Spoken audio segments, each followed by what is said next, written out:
अस्सलामुअलैकुम नाज़रीन, मैं मिलकर पसंद तहरीन फ़ातिमा और आप देख रहे हैं ST1 न्यूज़। मुल्क के दूसरे शहरों की तरह डिस्ट्रिक्ट चनियोट की तहसील बहाना के नया लारी अड्डा और दीगर मकामात पर पेशावर गदागारों ने मोर्चे संभाल लिए।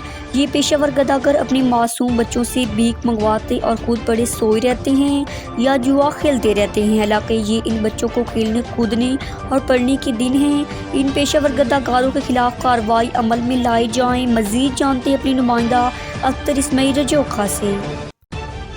मैं जहाँ इस वक्त मौजूद हूँ, ये नया लारी अड्डा बहाना है जहाँ पर पेशावर गदागरों के डेरे हैं। ये पेशावर गदागर खुद तो घरों में सोए रहते हैं और अपने मासूम बच्चों से भीख मंगवाते हैं, जो कि कानूनन जुर्म है। इन बच्चों के खेलने कूदने और पढ़ने के दिन है। तो मेरे साथ इस वक्त शहरी मौजूद है, आइए उनसे बात करते हैं, वो इस बारे में क्या कहते हैं। जी बताइएगा। इनके वालिदैन घर में आराम करते हैं और बच्चों को भीख मंगवाते हैं, बस ये अच्छी बात नहीं है। ये इनका कारोबार है, पैसा चाहिए बस, और कोई काम नहीं है इनका।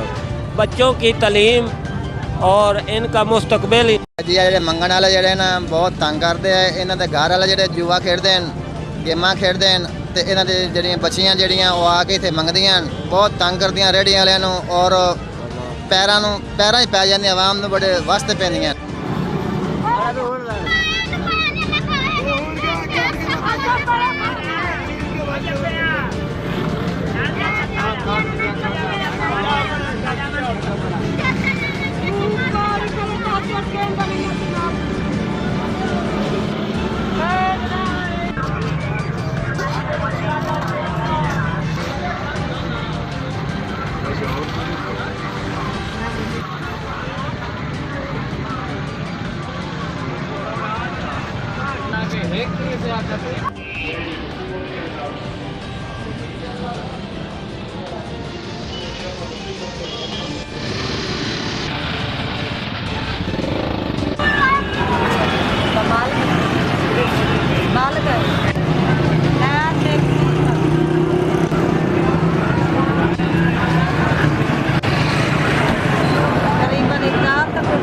शहरियों का कहना है कि इन पेशावर गदागरों के खिलाफ कार्रवाई अमल में लाई जाए। जी।